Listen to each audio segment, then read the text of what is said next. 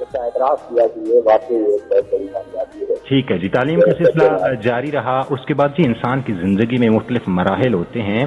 تو ظاہری بات ہے جب آپ نے یہ سوچا کہ مجھے تعلیم حاصل کرنی ہے, مجھے آگے پڑھنا ہے, تو آپ اس کو, لیکن یہ ہے کہ ایک وقت آتا ہے کہ انسان جتنا پڑھنا ہے, جتنا کوئی حاصل کرنا ہے علم, وہ پورا ہو جاتا ہے. اس کے بعد جاب کا یا غم روزگار کا یا آگے کے جو سلسلے ہیں پریکٹیکل زندگی میں جانے کا, اس کی طرف فکر شروع ہوتی ہے. تو اس کو عام زمانے میں, عام فہم زبان میں لوگ کہتے ہیں جی کہ اسٹرگلنگ ٹائم پیریڈ.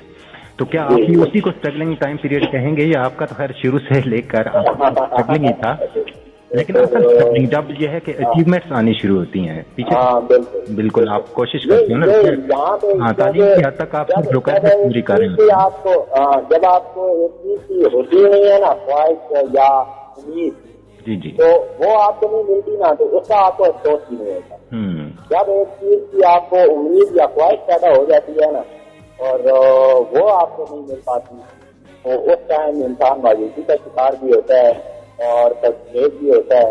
تو وہ واقعی اسٹرگلنگ اور مشکل پیریڈ ہوتا ہے. اور یہ وقت اگر میں کہوں تو یہ میرے ساتھ یہ یہیں سے شروع ہوا. جب کامیابی تو مل گئی, اور کامیابی کی بنیاد بھی میری یہ تھی کہ میں نے تو پڑھنا یہ لیے کہ جاب ملی. تو جب جاب جو ہے وہ ملنے کی باری آئی تو میٹرک کرنا تو یہ اتنی کوئی بڑی بات نہیں ہے. میٹرک کی 2 سال میں ایسے کر لیا الگ الگ, مطلب اسی طرح پرائیویٹ ایگزام دے کے ایسے کر لیا. تو پتہ چلا کہ ٹیچر بننا شوق ہوا تو ٹیچر بننا ہے. تو کون سا کام کریں گے؟ ٹیچر بننے کے لیے بھائی ایک کورس بھی ہوتا ہے آپ کو, تو وہ کورس بھی کرنا پڑے گا. تو مختلف جو اساتذہ کرام اور جن لوگوں سے رابطہ کیا تو انہوں نے کہا کہ ایک پرائمری اسکول ٹیچنگ کورس ہوتا ہے, اس کو پی جی سی بولتے ہیں. ایک پرائمری اسکول چاہیے یا اس سے تھوڑا سینئر ہے اس کو پی جی بولتے ہیں. تو آپ یہ کر لیں تو آپ کو یہ کم سے کم آپ کی اپلیکیشن پہ جا سکے گی. تو وہ سی ٹی کا کورس کرنے کے لیے میں نے ایڈمیشن دے دیا علامہ اقبال یونیورسٹی میں. تو میرا وہ سی ٹی کا کورس کمپلیٹ ہو رہا تھا. اسی دوران جو ہے وہ پنجاب گورنمنٹ کی طرف سے یہ اعلان کر دیا گیا کہ اب اس کے لیے آپ کو بیچلر ہونا بھی ضروری ہے. تو میں تب تک انٹرمیڈیٹ ہی تھا, تو وہ بھی پھر بھائی یہاں پہ بھی گاڑی رکھنے والی نہیں ہے, اب آپ کو بیچلر بھی کرنا پڑے گا. تو 2 سال اس کے لیے بھی درکار تھے. بیچلر جب مکمل ہوا تو اس کے بعد پتہ چلا کہ تربیت اصل میں کیا ہوتی ہے, یعنی جس طرح بیچلر ہونا ضروری تھا اور جس طرح سے سارے ضروری تھی, تو یہ 2 پوائنٹ یا کچھ چیزیں ایسی تھیں جو مایوس کرتی ہیں انسان کو, یار میں نے کیا سوچا تھا, کیا ہو گیا. اور اس میں انفارچونیٹلی تھوڑا سا جو ہے نا وہ جو بھی یا ویسی رشتے داری کا جس کا آپ ذکر کر رہے تھے, تو یہ چیز ہمیں جو ہے وہ روک دیتی ہے. کسی کے آگے ہاتھ پھیلانا ہی نہیں ہے یا اس طرح سے سوچ کے لیے یقیناً ذکر کرتے, لیکن اصل میں تو جو کہا گیا کہ ایم ایل اے آپ کے پاس ہونا چاہیے, تو وہ تو ایک خاص تھا ہمارے لیے, کیونکہ ابھی تک تو جہاں تک میری نالج ہے آپ پاکستان کے بارے میں بہتر جانتے ہیں کہ ہمارے تو جہاں سے ایم ایل اے بنا نہیں. تو یہ تو ہم نے خوابوں میں سنے ہیں کہ جو ہوتے ہیں, تو جو ہوتے بھی ہیں وہ ان کو جہاں کا قدر صرف ووٹ کے دنوں میں بچتا ہے. تو وہ چیز لے کے آنا وہ تقریباً امپاسبل تھا. اور وہ ٹائم اگر کہیں کہ ایک مایوسی کا اور فرسٹریشن کا تو وہ تھا. تو یہ نہیں تھی کہ میں نے اپنے دروازے جو ہے وہ صرف ٹیچنگ کے لیے رکھے تھے. مجھے پتا چلتا کہ آپ کو اگر جو ہے وہ کلرک کرنے کے لیے ٹائپنگ آنی چاہیے تو میں ٹائپنگ شروع کر دیتا. نہیں, میرے ایک بازو کام تو نہیں کرتا, لیکن ایک بازو سے میں کیا پتا اتنا تیز ٹائپ کر لوں کہ جو 25 منٹ کی ریکوائرمنٹ ہوتی ہے وہ پوری کر لوں. ایسا ہی. اور اسی طرح سے کھانے میں اگر میں بابو بن جاؤں, کیشیئر بن جاؤں, ایسا ہی یہ بھی ایک اچھا کیریئر ہوگا میرے لیے. یعنی آپشن جو ہے وہ جو بھی مجھے بلکہ یہاں تک کہ میں سب کی کبھی ٹکرایا نہیں کہ میں کسی ڈپارٹمنٹ میں یا کسی نے نائب کا یا پارٹی کے لیے درخواست نہ دی. وہ ایک پیریڈ ایسا تھا کہ جس میں کریز تھا مجھے کہ اب ایجوکیشن تو مل گئی, اب کسی طرح سے جاب بھی مل گئی. وہ پیریڈ تھا. اور اس پیریڈ میں ایک انسیڈنٹ کا میں ذکر ضرور کروں گا جو شاید جو ہے وہ ٹرننگ پوائنٹ ہی تھا کہ مجھے ٹیکس کے لیے کال کیا گیا پنجاب پبلک سروس کمیشن کی طرف سے. وہ پنجاب پبلک سروس کمیشن کے جو ہیڈ کوارٹرز ہیں وہاں پہ UDC کی جاب. اچھا. تو بھائی ان دنوں میں جو ہے وہ جاب میں تھے. تو ابو نے کہا کہ آپ اتنے دور لاہور میں ہوتا ہے لاہور میں انہوں نے رکھا تو آپ اس طرح کرو کہ نہ جاؤ اتنا دور جانا ٹھیک نہیں ہے تو چھوڑیں کوئی اور جاب کر لیں گے. اچھا. تو یہ جاب کون سی ملنے کی بات ہے. تو میری کہ میں نے جانا ہے اور جانا بھی اکیلے ہے. تو انہوں نے کہا کہ یہ تو سوال ہی پیدا نہیں ہو سکتا تم اکیلے تو جاؤ گے نہیں میں ہی ساتھ جاؤں گا یا لے کے جائے گا ایسے تو ہو ہی نہیں سکتا. تو میری ہے کہ میں نے کھانا بھی نہیں کھانا میں نے کچھ بھی نہیں کرنا میں نے لاہور جانا ہے اور جانا بھی اکیلے. تو وہ خاص اور آخرکار ایک کھیت کے آگے جو ہے وہ اس میں دیکھنے پڑے اور پتہ نہیں کس کھیل سے میں آج سوچتا ہوں ایک والد بن کے تو کہتا ہوں کہ اپنے بچے کو تھوڑی سی دیر کے لیے اور اس طرح کا بچہ اگر ہو تو لیکن وہ پتہ نہیں میری خواہش کا کس طرح سے احترام کر لیتے تھے. آج بھی جب یہ بات سوچتا ہوں تو اصل میں آنسو آتے ہیں کہ انٹر کیسا وقت پورا اور جب یہ وقت آیا ہے تو وہ آج ہمارے ساتھ ہیں تو اللہ پاک ان کی مدد کرے. تو وہ وہاں پہ میں لاہور کے لیے روانہ ہوا یہیں سے اپنے بسال کوٹ کے بس کے ذریعے. تو دل میں تو یقیناً ڈرا ہوا کہ لاہور والوں کے بارے میں سنا ہے وہ تو جو ہے وہ جو بھی کال لیتے ہیں وہ تو ایسا بندہ تو وہ یہ بھی کامتے تو نہیں ہوئی ہے کہ وہ ڈھونڈتے ہیں کہ کوئی ایسا مل جائے کیونکہ وہ تو 3 سال بندے کو ایسا کر کے مزار پہ دکھا دیتے ہیں. تو پھر ایک طرح کے خیال آنے شروع ہو گئے اور پھر وہ ٹیسٹ سے زیادہ اور باتیں سوچتی گرتا ہے. تو آپ مانیں گے کہ وہ تقریباً کوئی 12-14 گھنٹے کا جو سفر تھا وہ میرے خیال میں 10 بجے ہم دن کو یہاں پہ بیٹھے تھے اور رات کو 2 بجے کے قریب جو ہے وہ اس میں ہمیں باہر نکالا. تو اس دوران میں نہ میں سویا نہ میں نے کچھ اور کھایا پیا جہاں تک کہ لوگ جاتے رہے باتھ روم وغیرہ. مجھے تو بس ایک ہی خیال کہ سر کو غلطی دی ہے آپ سے لاہور آ جائے. لاہور کی تو خیر ہے بس سے تو کچھ نہیں ہوتا یہ لاہور والوں کا کوئی پتہ نہیں ہے کیا کریں گے. لیکن پھر اللہ کی طرف سے ہوتا ہے. جب میں لاہور میں داخل ہوا تو اس وقت میرا ڈر تقریباً ختم ہوا. میرے ذہن میں یہ خیال آیا کہ یار یہ تو اب لاہور ہم پہنچ گئے ہیں تو وقت تک تو 9 بجے ہوگا تو ابھی تو رات ہے تو شہری کا وقت ہے. تو اس طرح کرتے ہیں کہ لاہور آئے ہوئے ہیں تو دادا کی نزدیک آئے ہوئے ہیں دادا کے پاس نہیں جائیں گے تو کیسے بات کریں کرتے ہیں دادا بازار میں حاضری لگاتے ہیں. کیا بات ہے. تو بس والے کو میں نے ایک ہی بات کہی کہ اگر اڈا قریب پڑتا ہے دادا بازار کے لیے اڈے پہ اتار ہے. اچھا. اگر اڈے سے پہلے کوئی جگہ ایسی ہے تو دادا بازار کے قریب پڑتی ہے تو مجھے اس سے ٹھیک ہے. تو اس کو بھی اللہ ابتدائے پیر دے کہ اس نے جہاں پہ مجھے اتارا وہاں پہ کہا کہ یہاں سے آپ سبے والے سے بولنا تو وہ آپ کو پہنچا دے گا. بعد یہاں پہ کری وہاں پہ اس کی ہدایات پہ عمل کرتے ہوئے میں نے ایک بچہ ہوتا اور دادا دربار میں جب میں داخل ہوا تو اس وقت قدر کیا جان ہو رہی. کیا بات ہے. اور جہاں سے وہاں پہ سلام کیا وہاں پہ ایک بہت یاد رکھنے والا انسیڈنٹ میرے ساتھ ہوا وہی جو بہت میرے کی ایک دو لوگ جو ہے وہ میرے پاس آ گئے اسی طرح میری کمیونٹی تھے تو انہوں نے کہا کہ یار آپ کس کی پرمیشن سے آئے. میں نے کہا کہ مزار میں آنے کے لیے کوئی پرمیشن کی ضرورت نہیں ہوتی. کہتے ہیں نہیں یہاں پہ تھوڑی تھوڑی جگہ کے لیے پرمیشن ہوتی ہے آپ بتائیں آپ ہم اس سے بات کرتے ہیں یہ ایریا ہمارا ہے. تو مجھے کون سا سمجھتا کہ ایک کس ایریے کی بات کر رہے ہیں. میں نے کہا کہ میں تو سلام کرنے کے لیے آیا ہوں میں آپ کو ایک ایریا لینے کے لیے نہیں آیا ہوں. بازار میں گیا وہاں پہ سلام کیا وہاں پہ اور کچھ وقت وہ وقت جو تھا وہ تمام بچے دور کرنے والا تھا اور وہاں پہ شہید خون بنا دے.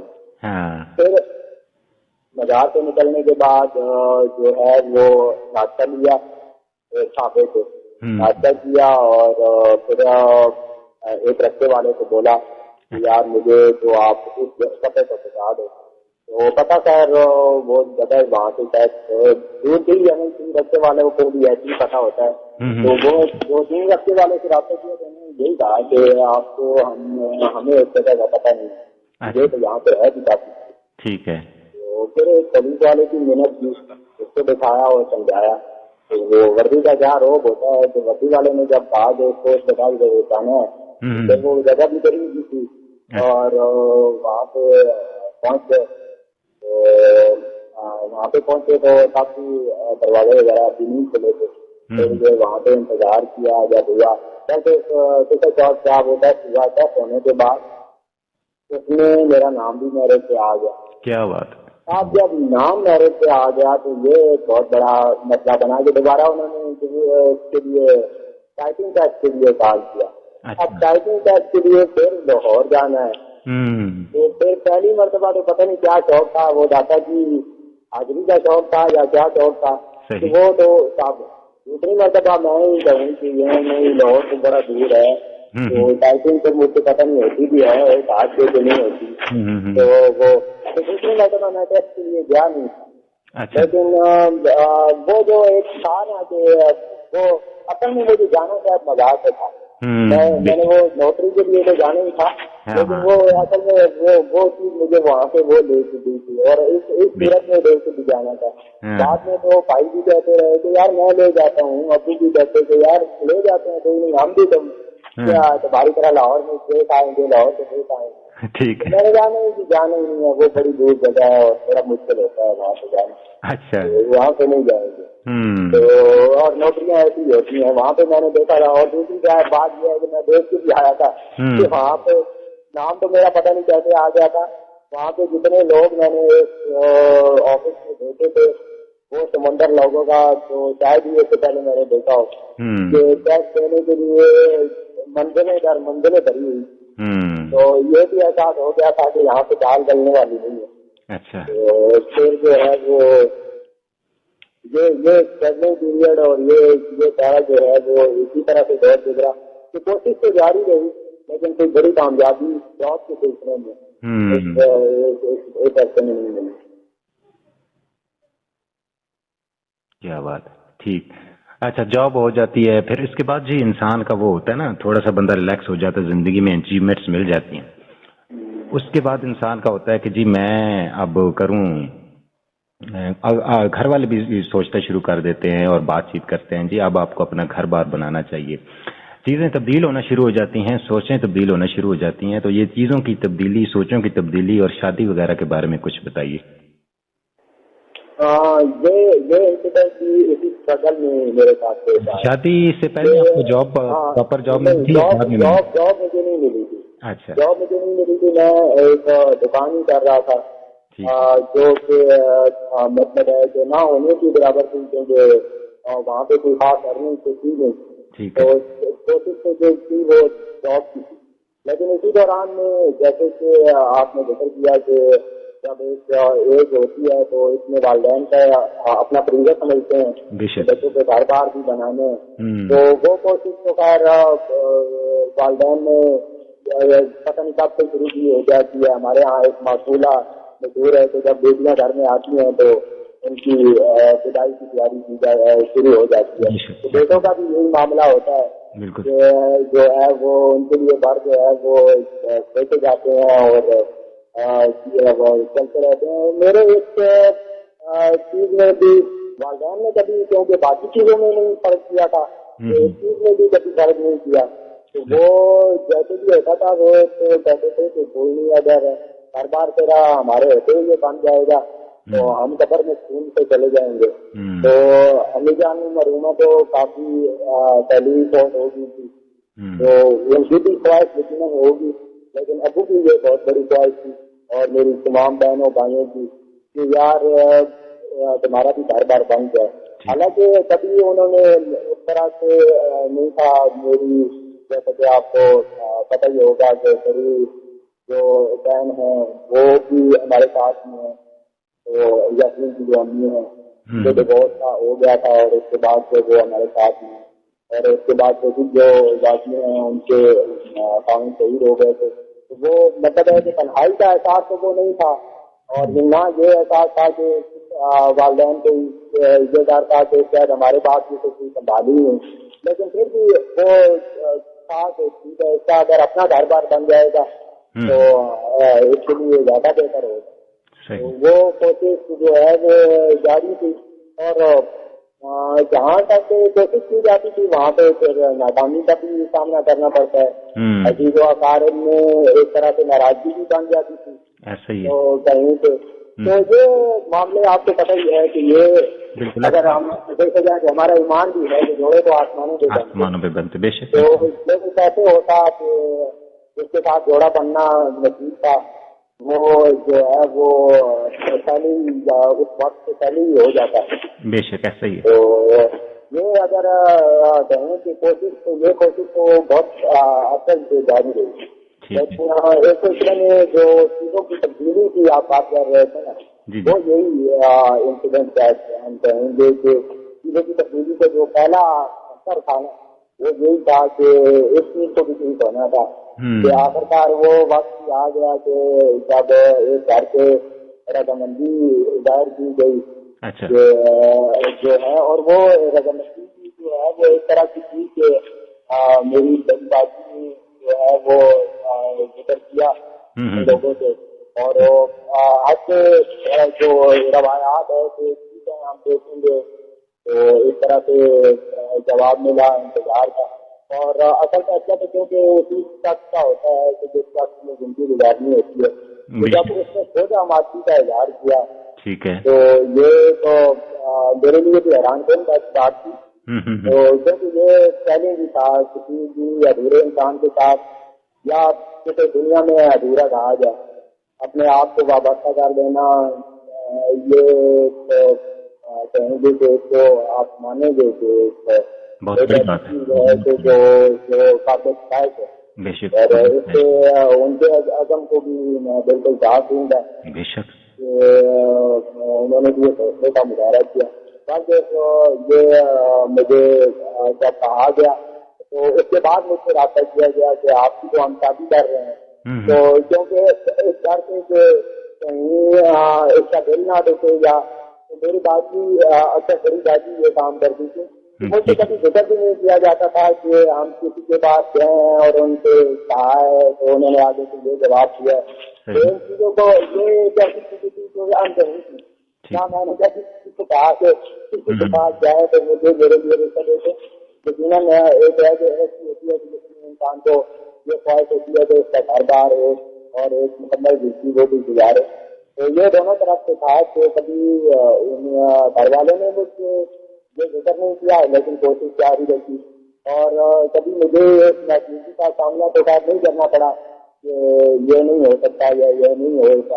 ہاں البتہ کبھی کسی کے ساتھ ناراضگی ہوتی ہے اور اس کی وجہ سامنے آتی تو پھر یہ احساس تھوڑا سا برا لگتا ہے کہ میری وجہ سے میں اسی طرح پھر آپ کی شادی ہو جاتی ہے اور شادی ہو جائے تو پھر ظاہر بات ہے اللہ کی دین پھر اولاد بھی مل جاتی ہے اور اس کے بعد درمیان میں جاب کا سلسلہ بھی آ گیا. تو یہ کامیابی تھی اور زندگی میں کچھ نقصان اٹھایا ہو جسے کہتے ہیں biggest last of the life. Biggest last اگر کہیں تو وہ یقیناً والدین کا جانا ہے. والدہ کے کافی عرصہ پہلے چلی گئی تھی تو ابو کے جانے کے بعد کیونکہ یہ کامیابیاں اگر وہ ہوتے نا تو میرے لیے وہ کامیابیاں ہوتی جو بہت دیکھتے ہیں بالکل ضروری وہ دیکھتے وہ ان ساری چیزوں کو دیکھتے. حالانکہ کافی کچھ انہوں نے اپنی ایج میں دیکھا یہ سارا کیونکہ میرا 2013 میں میری شادی ہوئی ہے اور 2014 جولائی میں مجھے جاب ملی ہے. تقریباً 1 سال کا عرصہ تھا. کیا بات. تو ایک جاب ملنے کے بعد 2016 میں ان کی رحلت ہوئی ہے. یہ 2 سال میں میرا بڑا بیٹا ہے اس کی پیدائش بھی ہو چکی تھی اور دوسری کی پیدائش بھی ہو چکی تھی. وہ دونوں کو دیکھ کے پہنچی ہے. لیکن یہ ہے کہ تمام خوشیاں یا اس طرح سے انجوائے کرنے کا کیونکہ مجھے بھی جاب ملنے کے بعد یہ میرے لیے ضروری تھا کہ میں اپنی رہائش جو ہے وہ اپنی جاب والی جگہ پہ مستقل کر لوں. تو اس وجہ سے مجھے اتنا موقع نہیں ملا کہ میں ان کی خدمت میں آگے رہتا. حالانکہ میں بڑی دیکھ کر کے ان کو اپنے ساتھ لے کے بھی گیا لیکن ان کے لیے بھی اپنے گھر کو جس کو ان کے خوابوں کا گھر تھا تو یہ تو کہنا تو ان کے لیے بھی کافی مشکل تھا. تو وہ ان کو وہ شہر کی گنتی اور چھوٹے کمرے اور وہ چیزیں اس کو بالکل پسند نہیں. اسی کے والدین بھی اپنی اکھاں نال دیکھ سکتے. بہرحال جی زندگی اور زندگی پھر اس سلسلے نال جاری رہنے جی. اور جناب اللہ تعالیٰ نے تو سنو بچے نہیں نعمت تو پھر نوازیا تے کس طرح مطلب ہے کہ شادی نے کتنے عرصے بعد بچے ہوئے نے اور پھر تو سنی اس دوران کے فیلنگس سن بچے نے نام اور انہوں نے آگے فیوچر پلاننگ اور اپنی زندگی میں فیوچر پلاننگ اس بارے تھوڑی روشنی پاؤ. مجھے شادی کے تقریباً 2 سال کے بعد میرے بعد گھر پیدا ہوا. یہ تقریباً ستمبر 2016 میں. اچھا. اور بیٹی جو ہے وہ نومبر 2016 میں. اس کا نام پتا. اچھا. فیوچر کو میں بچے کے بارے میں فیوچر پلاننگ آپ تو بہت بڑے بڑے ہوتے ہیں خدا دیں گی جو ہے وہ اللہ کے جو پیار میں سب سے زیادہ مانتا ہے پہلا ڈالا ان کو ایسی طبیعت اور ایسی جو محنت کریں سرکار میں اور جو بھی مقام اللہ تعالیٰ نے ان کی انہوں نے کوشش کی آپ کی دعائیں دی آپ بھی اللہ تعالیٰ نے مجھے آغاز کیا لیکن کیونکہ ہم تمام چیزوں کا پروجیکٹ کبھی بھی نہیں دے سکتے. اللہ تعالیٰ کی ادا جو ہے وہ ہر موقع پہ جو ہے اس کا بدلنے میں کئی مرتبہ بدل سب کچھ حساب نہیں کرا جاتا ہے دیکھتی ہے. تو بچے کے لیے جو ہوتا گیا ہے ابھی تو یہی ہے ان کی بہتر کو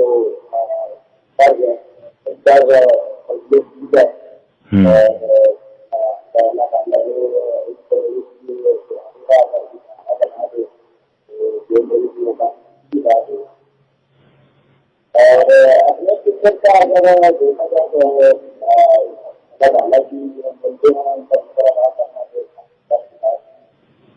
ملا ہوا ہے تو اللہ تعالیٰ سے کافی فکر بھی ہے. تو مجھے کوشش یہی ہے کہ اگر ہو سکے تو جاب میں کھیل حاصل کیا جائے اور اپنے گاؤں کے لیے ایسا کیا جائے ایجوکیشن کے لیے ایسا پلیٹفارم کا طریقے ہیں جو گاؤں کی ایجوکیشنل سسٹم ہے اس سے ایسے سوال کیا جائے کہ یہ تمام بچے ہیں یہ ہماری جو پہچانے تکلیف ہے ٹھیک ہو گیا. یہ تو جی اچھی اور پیاری پیاری باتیں ہمارے یونس بھائی کی. اور اب ہمارے سننے والوں کو کوئی پیغام دینا چاہیں کوئی خاص نصیحت کرنا چاہیں. نصیحت جو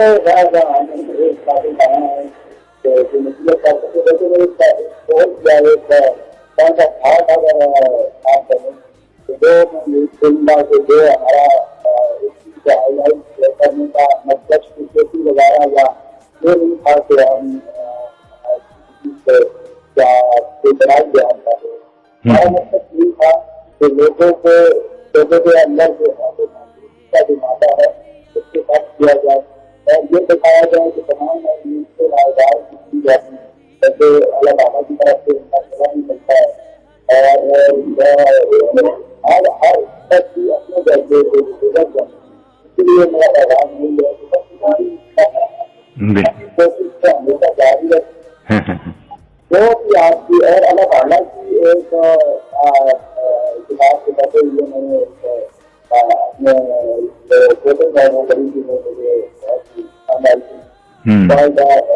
جو ٹیبل ہوتا ہے اس سے جو ہے وہ اگر صحیح طرح جائے نا تو وہ کہتے ہیں بھی ایسا ہوتا ہے.